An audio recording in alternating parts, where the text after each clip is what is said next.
Assalamualaikum warahmatullahi wabarakatuh. Perkenalkan, nama saya Hesti Astriani dengan NPM 21130220009 dari Prodi Pendidikan Fisika kelas 21A.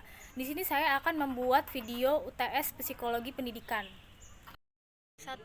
Faktor penunjang dalam belajar adalah memaksimalkan memori dan ingatan yang baik dalam belajar. Menurut kalian, bagaimana berlatih mengingat yang baik, yang mudah untuk disampaikan pada peserta didik?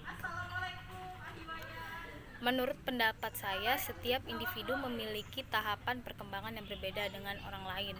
Setiap tahapan perkembangan akan dilalui oleh seorang individu secara berkesinambungan.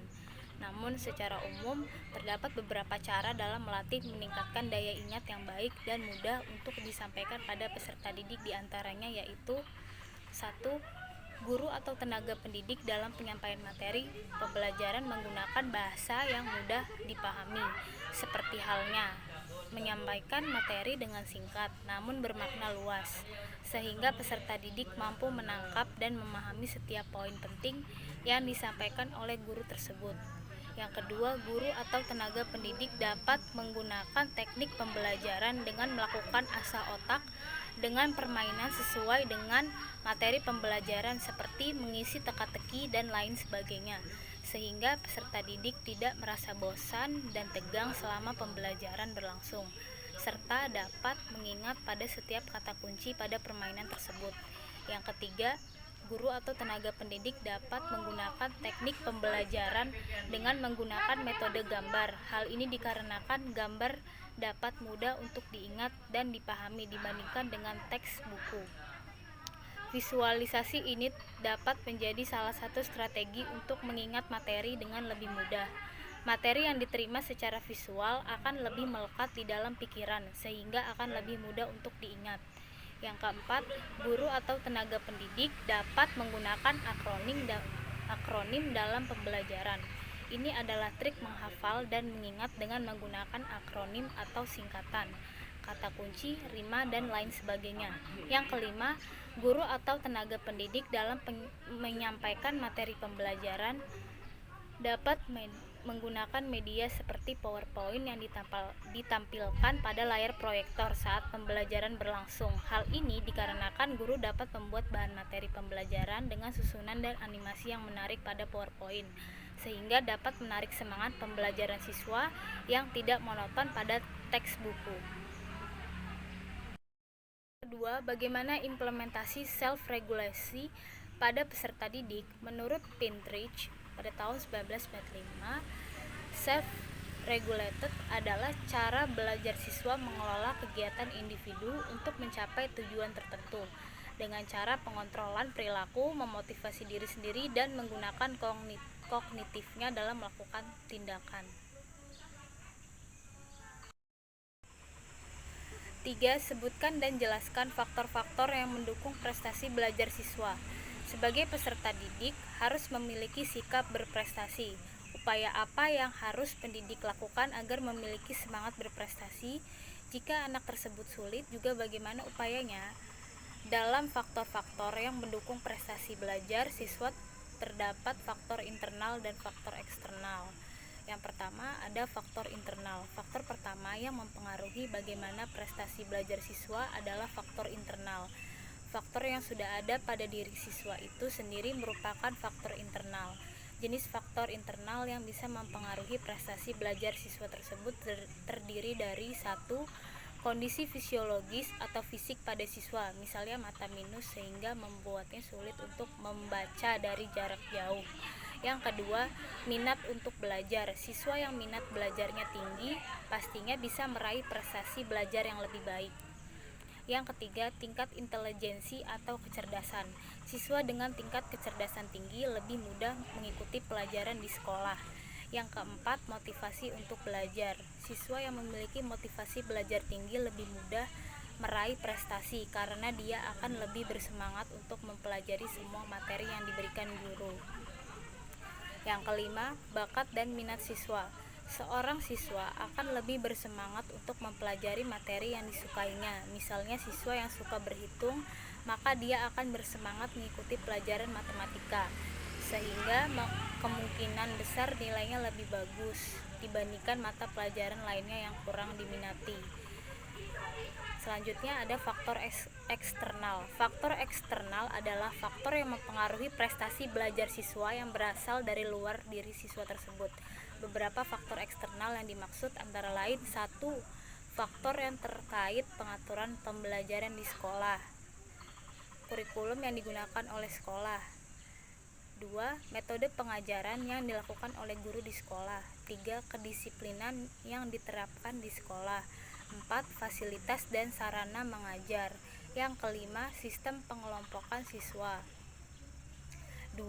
Faktor yang terkait masalah sosial di sekolah. 1. Sistem sosial yang berlaku di lingkungan sekolah.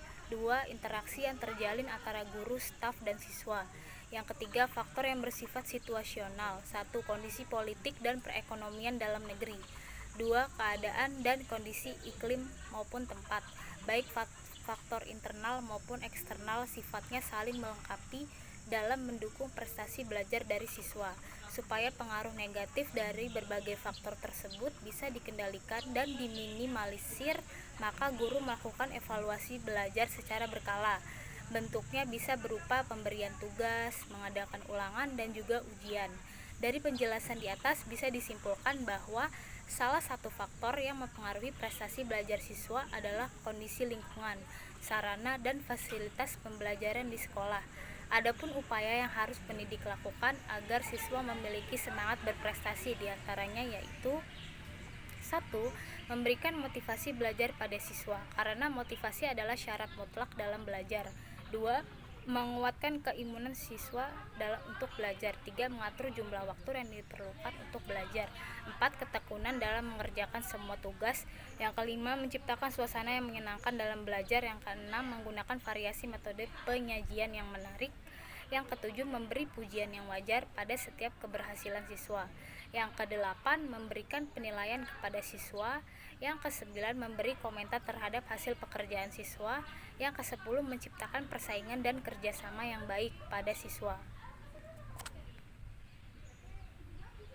Yang keempat, tuliskan beberapa solusi yang dapat ditempuh oleh seorang guru mengenai permasalahan yang timbul pada peserta didik. Permasalahan yang timbul pada peserta didik adalah pada belajar, seringkali dihadapi oleh siswa saat menuntut ilmu di sekolah. Masalah ini biasanya terlihat dari ketidakmampuan siswa dalam mempelajari kemampuan dasar seperti membaca, berhitung, mengeja, atau menyerap pelajaran lain. Bagi seorang tenaga pendidik atau guru diperlukan cara khusus mengatasi kesulitan belajar yang dihadapi oleh siswa tersebut. Seperti yang kita ketahui, guru adalah sosok orang tua kedua bagi para siswa. Tentu peran guru sangat penting dalam memberikan pendidikan, baik secara akademik maupun moral, yang membentuk perilaku dan karakter.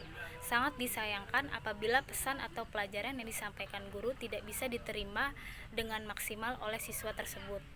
Berikut ada beberapa cara mengatasi kesulitan belajar bagi siswa yang bisa menjadi pertimbangan. 1. Menggunakan prior knowledge. Prior knowledge dapat diartikan sebagai pengetahuan awal yang sudah dimiliki oleh siswa dari pengalaman atau pengetahuan yang didapat sebelumnya. Prior knowledge bisa menjadi sebuah metode pendekatan oleh guru agar dapat mengatasi kesulitan belajar siswa di sekolah. Cara ini sangat bermanfaat sehingga siswa dapat mudah menerima materi baru selanjutnya. Metode prior knowledge dapat didahului dengan mempelajari suatu materi. Sebagai contoh, siswa dapat diberikan tugas untuk membaca lebih dahulu materi yang akan disampaikan di pertemuan selanjutnya. Yang kedua, selalu mengevaluasi siswa. Cara mengatasi kesulitan belajar siswa bisa dilakukan dengan metode evaluasi atau self-monitoring. Di sini guru dapat melihat perkembangan siswanya sekaligus mengambil langkah-langkah yang harus dilakukan kepada siswa tersebut. Sebagai contoh, guru dapat memberikan kunci jawaban yang benar ketika siswa telah menyelesaikan suatu tugas. Dari sini, siswa dapat mengetahui sejauh mana kemampuan dia dalam menyelesaikan tugas dengan melihat jawaban yang benar dan salah. Bagi guru sendiri tentu akan mengetahui seberapa jauh perkembangan kemampuan siswa mengerjakan suatu tugas dan mengetahui konsep-konsep yang masih sulit dipahami dari jawaban yang salah. Yang ketiga, menghindari pemberian tugas yang banyak. Setiap siswa memiliki karakteristik dan kemampuan yang berbeda, seperti halnya dalam kecepatan mengerjakan tugas yang diberikan. Umumnya kesulitan belajar yang dialami siswa adalah ketidaksanggupan mereka mengerjakan tugas dalam jangka waktu panjang. Oleh karena itu, sebaiknya siswa diberikan tugas yang singkat. Sebagai contoh, guru dapat memberikan tugas yang mudah dengan pertanyaan dan jawaban yang singkat dan bisa langsung memberikan nilai pada saat yang sama. Yang keempat, mengajak siswa aktif berpartisipasi. Cara mengatasi kesulitan belajar selanjutnya adalah dengan mengajak siswa lebih aktif dalam pelajaran. Hal ini dilakukan dengan melibatkan siswa berdiskusi saat menerangkan pelajaran. Caranya adalah dengan memberikan siswa menyampaikan apa saja yang mereka ingin ketahui tentang pelajaran tersebut. Metode ini memang membutuhkan kesabaran dan keuletan dari guru. Sebagai contoh, dapat mengajak siswa supaya mereka mau bertanya. Namun perlu diingat, guru mesti menghindari sikap marah atau menyalahkan secara berlebihan apabila ada pendapat dari mereka yang salah. Sikap tersebut sangat mungkin akan menurunkan mental siswa atau menjadi tidak tertarik dengan pelajaran yang disampaikan. Siswa butuh diarahkan agar siswa menyadari potensinya, minat dan bakat anak nantinya akan menjadi life skill, yaitu kemampuan khusus untuk dapat bertahan hidup dan menjadi berhasil. Ini menjadi bekal yang sangat bermanfaat hingga mereka dewasa nanti. Metode ini merupakan salah satu yang ditanamkan oleh semua guru yang mengajar di Global Prestasi School (GPS), mendorong partisipasi siswa dalam semua kegiatan di kelas. Hal ini akan membuat siswa lebih aktif, bersemangat, dan lebih mudah menyerap semua materi pelajaran yang disampaikan. Sebagai sekolah berstandar internasional, JPS memiliki visi dan misi dalam mendidik siswa-siswi menjadi individu holistik dengan karakter, fondasi, dan keterampilan akademik yang kuat. Untuk membangun hal tersebut, maka diperlukan bimbingan dan pendekatan tepat melalui peran guru, pengalaman, serta inovasi. Metode pembelajaran dalam membimbing siswa-siswi terus dikembangkan oleh JPS untuk meningkatkan kualitas pendidik anak-anak sebagai generasi penerus bangsa. Yang kelima, mengajarkan siswa membuat catatan mind mapping. Membuat catatan atau mind mapping bisa menjadi cara mengatasi kesulitan belajar yang dialami oleh siswa. Terkadang banyak siswa memang tidak memiliki strategi belajar yang cukup baik sehingga bingung dalam merangkum atau mencerna isi pelajaran. Salah satu hal yang bisa dilakukan oleh guru adalah mengajarkan mereka membuat catatan. Hal ini dapat memudahkan siswa untuk mempelajari dan mengulang semua materi. Yang keenam, pendekatan personal. Menangani kesulitan belajar selanjutnya adalah dengan melakukan pendekatan personal antara guru dan siswa. Pendekatan personal meliputi dialog atau komunikasi langsung dan terbuka antara guru dengan murid. Guru dapat menanyakan banyak hal terkait proses pembelajaran dan apa saja yang menghambat penerimaan materi. Dari sini guru dapat memberikan solusi penyelesaian masalah kesulitan belajar yang dialami siswa tersebut. Yang ketujuh, metode resiprokal. Reciprocal teaching atau pengajaran resiprokal adalah bentuk dialog interaktif antara guru dan siswa. Cara baru ini bertujuan untuk membangun pemahaman siswa terhadap sebuah materi atau tugas. Siswa dibebaskan menjawab sebuah pertanyaan sesuai dengan yang ia ketahui. Pengajaran resiprokal diharapkan dapat meningkatkan kedekatan antara guru dengan siswa. Yang kedelapan, membentuk kelompok belajar. Menyelesaikan masalah kesulitan belajar bisa dengan cara membentuk kelompok belajar. Guru dapat membentuk sebuah kelompok di dalam kelas untuk menyelesaikan suatu tugas. Selain itu, diusahakan setiap kelompok harus diisi dengan siswa yang tergolong cerdas dan siswa yang kurang mampu menyerap pelajaran dengan baik. Hal ini bertujuan untuk meningkatkan kerjasama siswa, mempengaruhi siswa yang kurang mampu menyerap pelajaran, dan mendorong aktif semua siswa dalam menyelesaikan tugas. Melalui kelompok belajar ini, siswa juga dibebaskan menyampaikan materi sesuai dengan pemikiran mereka sehingga tujuan pembelajaran dapat tercapai. Yang kelima, seberapa besar motivasi mendukung prestasi belajar? Motivasi terbagi menjadi dua, ada motivasi internal dan eksternal. Tentukan motivasi internal dan eksternalmu untuk meningkatkan prestasi belajarmu. Yang pertama, ada internal. Saya berminat untuk menjadi seorang guru atau tenaga pendidik, oleh karena itu sebisa mungkin saya bisa lulus dalam perguruan tinggi, sehingga saya harus berusaha dengan keras agar lulus dengan hasil yang baik dan mencapai target yang telah saya buat. 2. Eksternal, dengan cara belajar dengan tekun dan ulat untuk sebuah ujian dengan tujuan untuk mendapatkan nilai bagus di mata kuliah tersebut. Demikian yang dapat saya sampaikan. Apabila terdapat kekurangan, saya mohon maaf. Wabillahi taufiq wal hidayah. Wassalamualaikum warahmatullahi wabarakatuh.